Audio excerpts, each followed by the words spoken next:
Hello students, કેમ છો? મજામાં? ઓકે, આજે આપણે 8મા ચેપ્ટરના બીજા લેક્ચરમાં જોઈશું ગુરુત્વાકર્ષણનો નિયમ. ગુરુત્વાકર્ષણનો નિયમ કોને આપ્યો?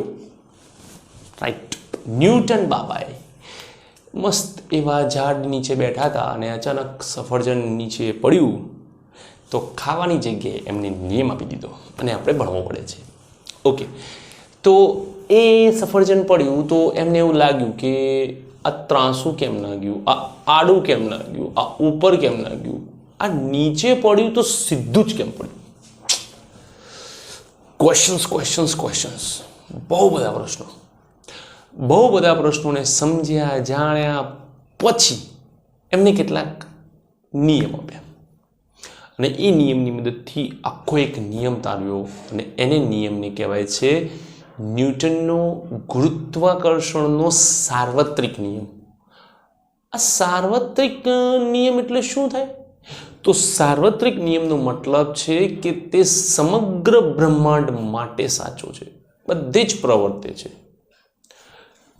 ન્યૂટનના નિયમની અંદર બે પદાર્થોની વાત છે. એવું કહેવાય છે કે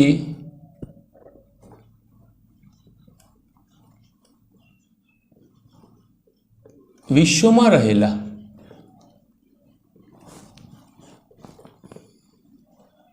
કોઈ પણ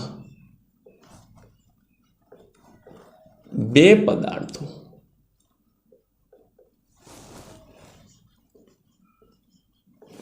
વચ્ચે લાગતું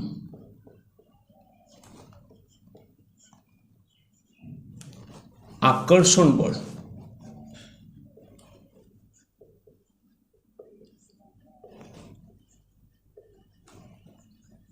એ તે બે પદાર્થોના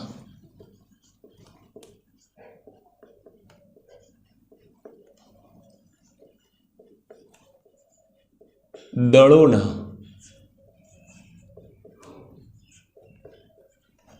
ગુણાકારના સમપ્રમાણમાં અને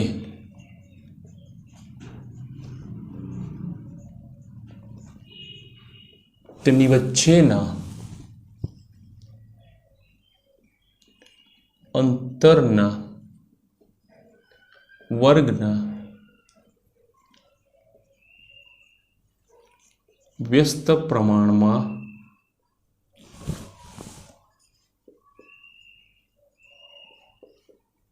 હોય છે. ઓકે, આપણે આગળ જોઈએ તો ધારો કે આ એક પદાર્થ છે જેનું દળ m1 છે, આ બીજો પદાર્થ છે તેનું દળ m2 છે. હવે જ્યારે તેમની વચ્ચેનું અંતર કહે છે r, તો તે છે કે તેમના કેન્દ્રો વચ્ચેનું અંતર કહેવાય છે. શું કહેવાય છે? તેમના કેન્દ્રો વચ્ચેનું અંતર r. તો જે અંતર છે r તે બે પદાર્થોના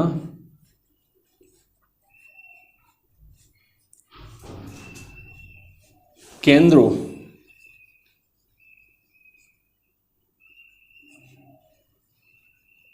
વચ્ચેનું અંતર છે. ઓકે, તો અહીંયા આપણે જોઈએ કે f ચલે છે m1 m2 છેદમાં r². કેમ? તો કે દળોના ગુણાકારના સમપ્રમાણમાં, એટલે f ચલે છે m1 m2 તેમની વચ્ચેના અંતરના વર્ગના વ્યસ્ત પ્રમાણમાં ભાગ્યા r².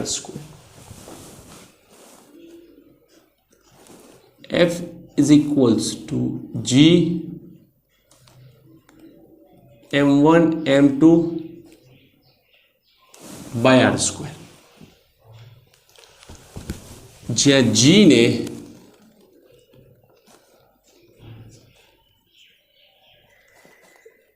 ગુરુત્વાકર્ષણનો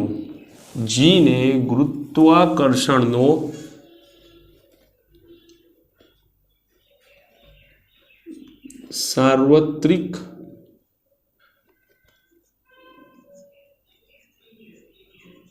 અચળાંક કહે છે.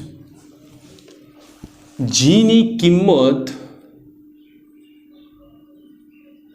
6.67 10⁻11 એકમ લખવા જઈએ તો જીને કરતા બનાવીએ તો થાય FR² છેદમાં m1 m2.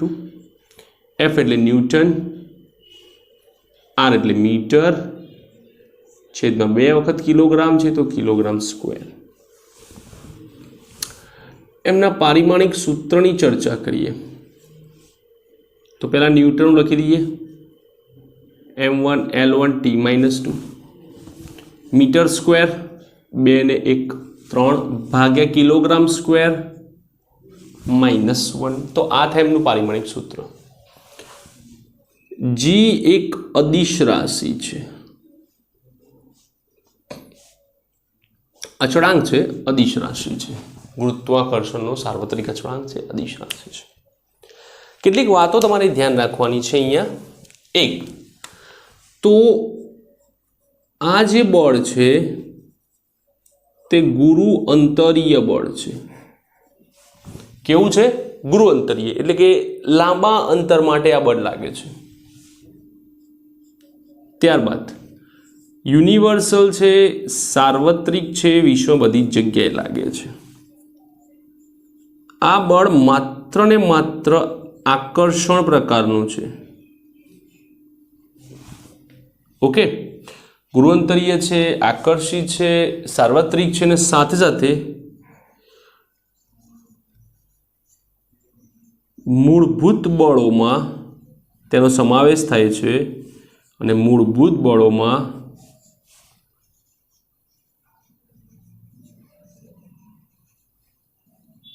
સૌથી નબળું બળ છે. મૂળભૂત બળોમાં સૌથી નબળું બળ આને કહેવામાં આવે છે. ઓકે, હવે આપણે આગળ જઈએ, થોડાક દાખલા જોઈએ. ધારો કે તમને એવું કીધું છે કે પદાર્થના દળો બમણા થાય તો બળ ખાલી જગ્યા થાય. તમે સમજો કે અહીંયા જે ક્વેશ્ચન આપ્યો છે એ ક્વેશ્ચનની અંદર ક્યાંય અંતરનો ઉલ્લેખ નથી કે ભાઈ પદાર્થના દળો બમણા થાય છે, પણ અંતરની વાત નથી. મતલબ કે અંતર એનું એ જ રહે છે, અંતર તેનું તે જ રહે છે. તો અંતરને આપણે એનું એ રહેતું હોવાથી અંદર ગણતરીમાં લઈશું નહીં. તો F ચલે છે m1 m2 માટે F dash by F is equals to m1 m2 તો ઉપર m1 ડેશ m2 ડેશ બમણા થાય છે 2m1 2m2 by m1 m2 cancel. F સામે જવા દઈએ તો 2 દુના 4F. ઓકે, તો અહીંયા પદાર્થના દળો જે છે તે બમણા થાય એની જગ્યાએ 3 ગણા પણ પૂછી શકે છે. જેમ કે એવું કહેવાય છે, હું એક એક્ઝામ્પલ આપું છું, તો આપણે જાતે ગણીને આપવાનો છે કે પદાર્થના દળોમાં એકનું દળ 3 ગણું અને બીજાનું ત્રીજા ભાગનું થાય તો બળ ખાલી જગ્યા થાય. આનો જવાબ તમારે મને કમેન્ટ કરવાનો છે. ઓકે, આનો જવાબ જે બી વિદ્યાર્થી આ વિડીયો જુએ છે તે મને આનો જવાબ કમેન્ટ કરશે. હવે આપણે આગળ જઈએ તો બીજો એક દાખલો જોઈએ કે જરૂર નથી કે બમણા જ હોય, 3 ગણા 4 ગણા પણ હોય. જેમ કે એક 3 ગણું, બીજું ત્રીજા ભાગનું, બંને દળો અડધા થઈ જાય, બંને દળો ત્રીજા ભાગના થઈ જાય, કંઈ પણ પૂછી શકે છે. એવી જ રીતે અહીંયા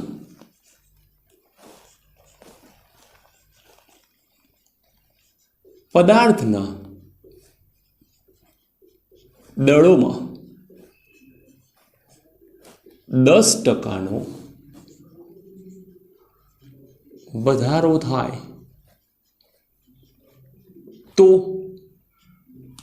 બળ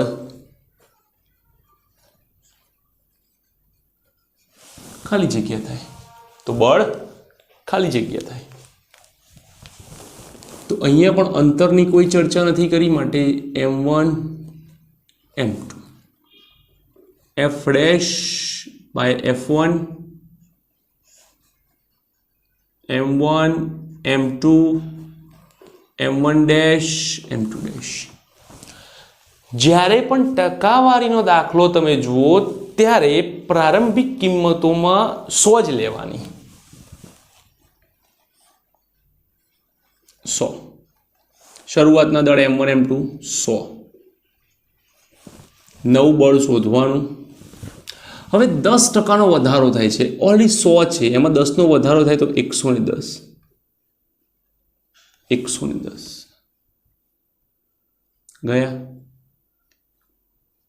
ગયા 121% થાય. તો ફેરફાર 121 ઓછા 100 21%. ફેરફાર ધન છે તો એવું કહેવાય છે કે 21%નો વધારો થાય છે.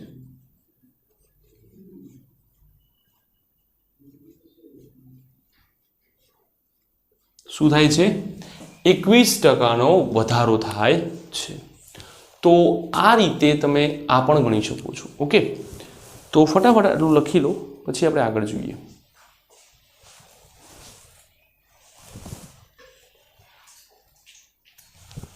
ઓકે, હવે આપણે દળની પણ અંતરથી જોઈએ કે ભાઈ અંતર તરીકે આપણને શું કહેવામાં આવે છે.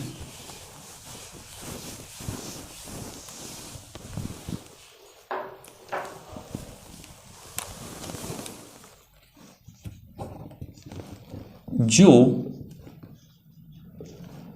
બે પદાર્થો વચ્ચેનું અંતર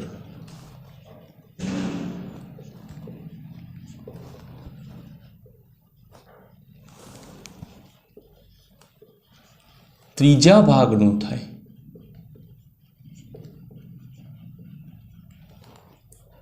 તો બળ ખાલી જગ્યા થાય. તો બળ ખાલી જગ્યા થાય.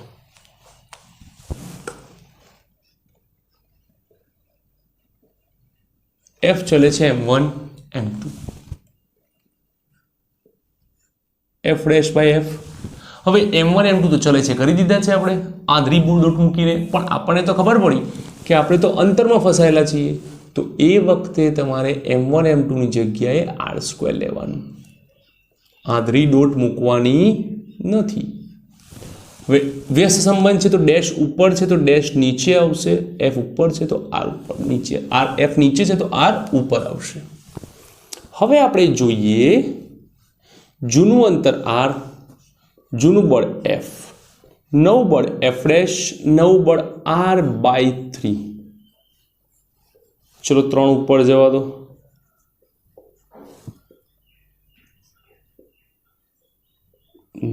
f તો 9 ગણું બળ થાય છે. ઓકે, એવી જ રીતે જો બે પદાર્થો વચ્ચેનું અંતર 10% ઘટે તો બળ ખાલી જગ્યા થાય. તો આ દાખલો તમે જાતે ગણશો અને મને જવાબ કમેન્ટ કરશો. શું કરશો? કમેન્ટ કરશો. બીજો એક જોઈએ. જો બે પદાર્થોનું દળ અને થોના દળો અને અંતર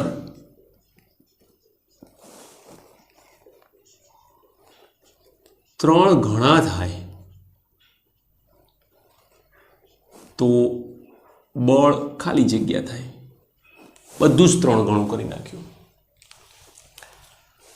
તો અહીંયા દળ અને અંતરની ચર્ચા કરી છે, માટે m1 m2 છેદ લઈને r² પર લેવો પડશે.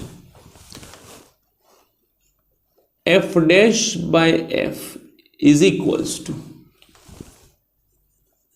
m1 dash m2 dash by m1 m2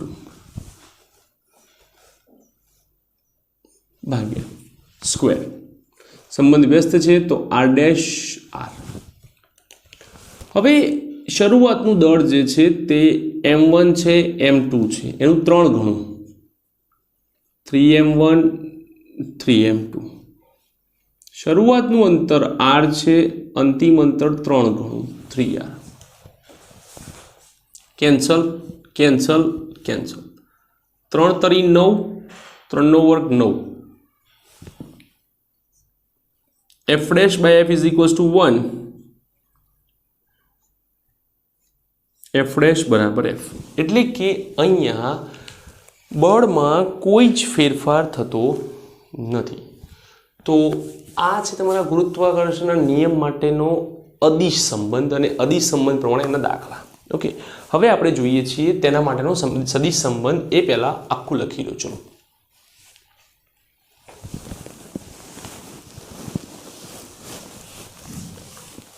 સદિશ સંબંધ બહુ જ ઇઝી છે, બટ એક થોડીક નાની મોટી વસ્તુઓને ધ્યાનમાં રાખવાની છે. એ આપણે ધ્યાનમાં રાખીને પછી આગળ વધીશું. ઓકે, સદિશ સંબંધથી નિયમમાં કોઈ ફરક નથી પડતો. નિયમ તેનો તે જ રહે છે, કારણ કે નિયમ એ સાર્વત્રિક હોય. સદિશ અદિશથી એ નિયમ બદલાઈ શકે નહીં. ઓકે, તો જોઈએ.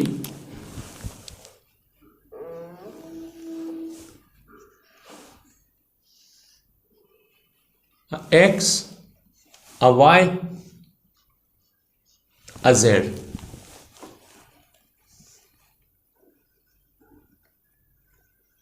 m1 m2. m1 નો સ્થાન સદિશ r1, m2 નો સ્થાન સદિશ r2. ઓકે, હવે શું થાય છે કે m2 જે છે તે m1 પર બળ લગાડે છે ને m1 ને નીચે લાવે છે.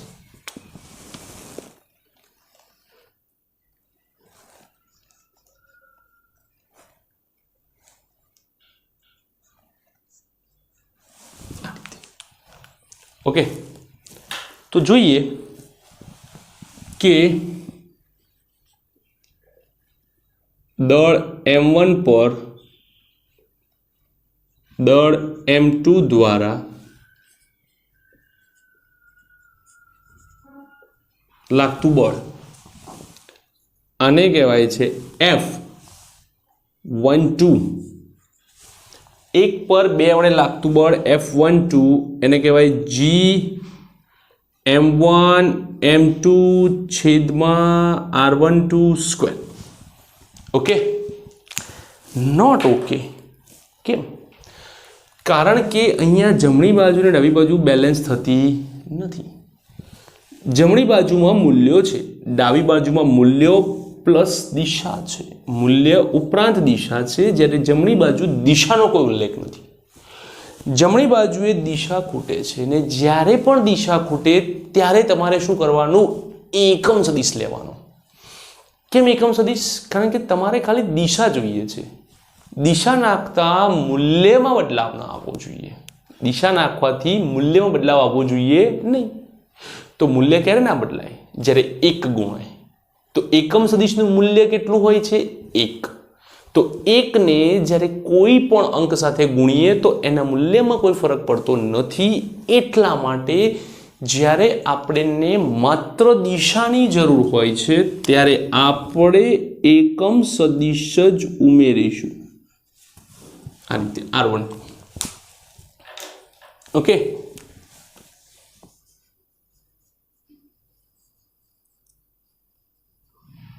જ્યાં R12 બરાબર R12 ભાગ્યા સદિશનું મૂલ્ય R12 એટલે કે જ્યારે M1 અહીંયા છે આકર્ષણ પામીને તે M2 પાસે પહોંચે એટલે કે R1 સ્થાનેથી તે આકર્ષણ પામીને R2 સ્થાને પહોંચે છે તો R2 માઇનસ R1 છેદમાં R2 માઇનસ R1 નો મૂલ્ય ઓકે હવે આપણે આ લખીએ તો જે F12 છે is equals to G M1 M2 છેદમાં R12 સ્ક્વેર R12 સદિશ ભાગ્યા R12 નું મૂલ્ય is equals to G M1 M2 છેદમાં R12 ક્યુબ R12 સદિશ is equals to G M1 M2 છેદમાં માનાંકમાં ગમે તે લખો કોઈ ફરક નથી પડતો પણ આપણે નિયમથી જ જઈશું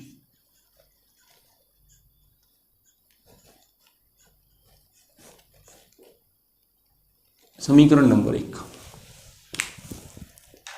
ઓકે હવે શું કહે છે કે જો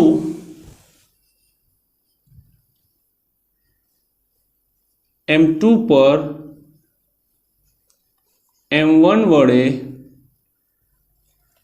બળ લાગે F21 G M2 M1 R21 cube R21 સદિશ ઓકે હવે ગુણાકારમાં 2 ગુણ્યા 3 કરો કે 3 ગુણ્યા 2 કરો જવાબ તો 6 જ આવે cube R1 minus R2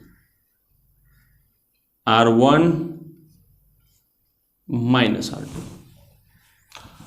minus 12 કાઢીએ કેવી રીતે બહાર નીકળે છે એ બતાવું છું જો નીચે તો માનાંક છે ગમે તે ફરી જશે કોઈ જ ફરક નહીં પડે પણ જો અહીંયા ફર્યો તો ફરક પડશે અને તે આવશે અહીંયા minus G M1 M2 okay હવે આ બે સરખાઈએ સમીકરણ 1 સાથે સરખાવો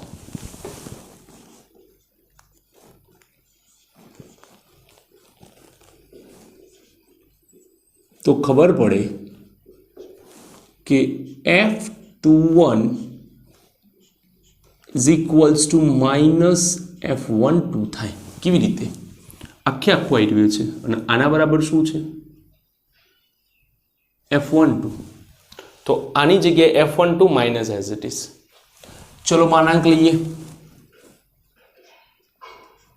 F21 is equals to F12 છેદમાં લઈ લો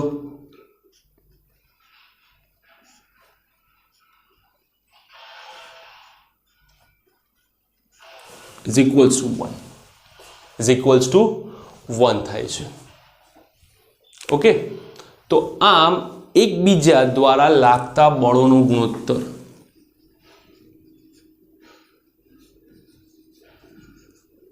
એકબીજા દ્વારા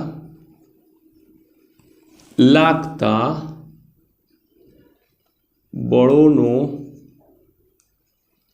ગુણોત્તર 1 થાય ઓકે તો આને કહેવાય છે ગુરુત્વાકર્ષણના નિયમ માટેનો સદિશ સંબંધ અને એની એકદમ ડિટેલમાં તમને શાંતિથી માહિતી મળી ફટાફટ લખી લો પછી આપણે જોઈએ છીએ કે સંપાતપણાનો સિદ્ધાંત કેવી રીતે કામ કરે છે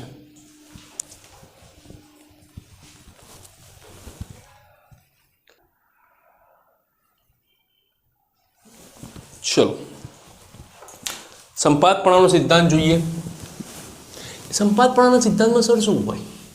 સંપાતપણાના સિદ્ધાંતમાં એવું હોય છે કે એક પદાર્થ પર, પદાર્થ એક જ છે પણ એના પર એક નહીં એક કરતાં વધારે કણો આવે છે અને બળ લગાવે છે, જેને આપણે વિસ્તૃત પદાર્થ તરીકે પણ ઓળખીએ છીએ. કયા પદાર્થ તરીકે ઓળખીએ છીએ? વિસ્તૃત પદાર્થ તરીકે પણ ઓળખીએ છીએ. તો એવું કહેવાય છે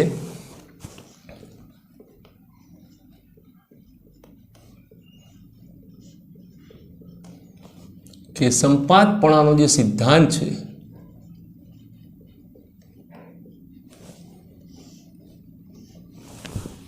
એના પરથી કે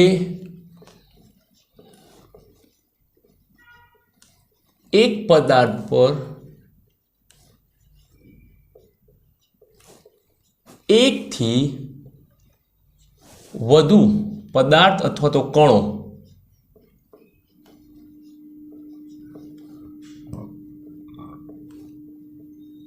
લાગતું બળ એ દરેક પદાર્થ વડે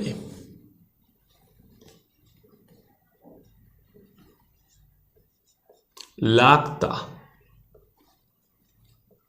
સ્વતંત્ર બળના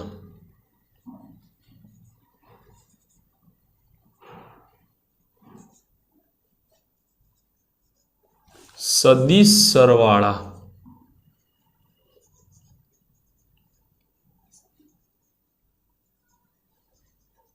જેટલું થાય છે.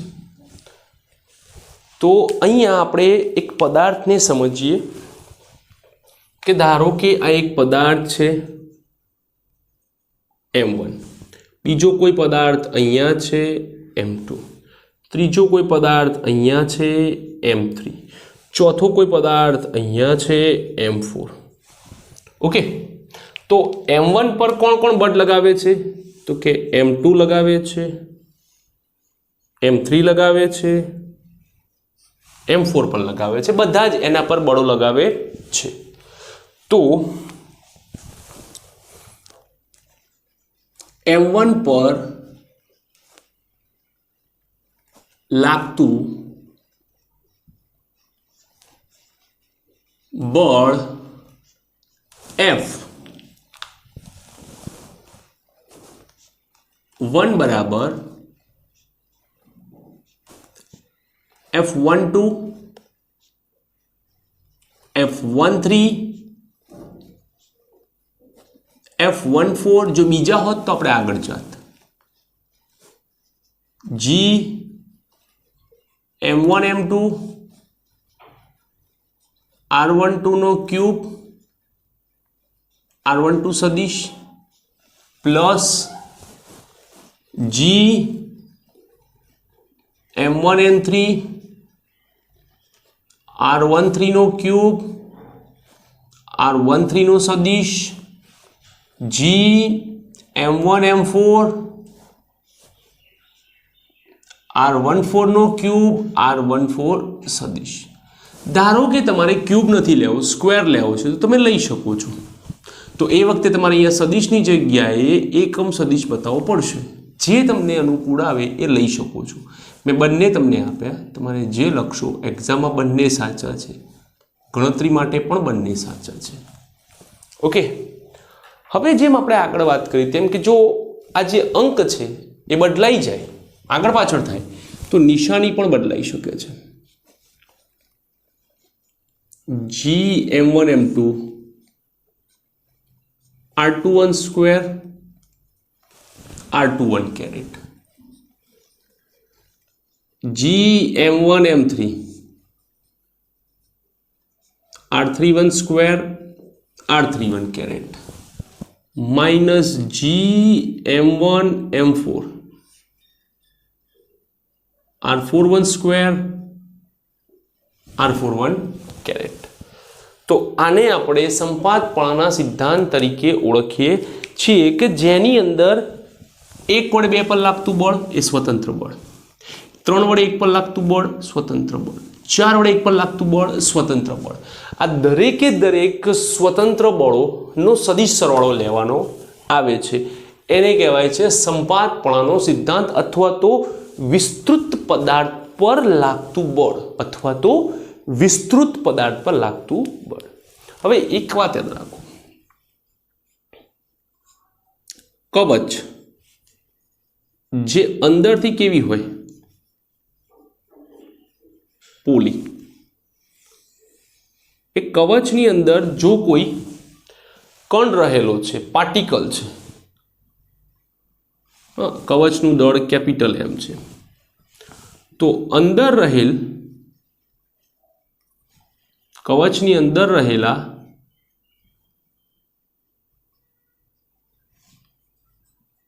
પદાર્થ પર લાગતું બળ હંમેશા કેટલું હોય?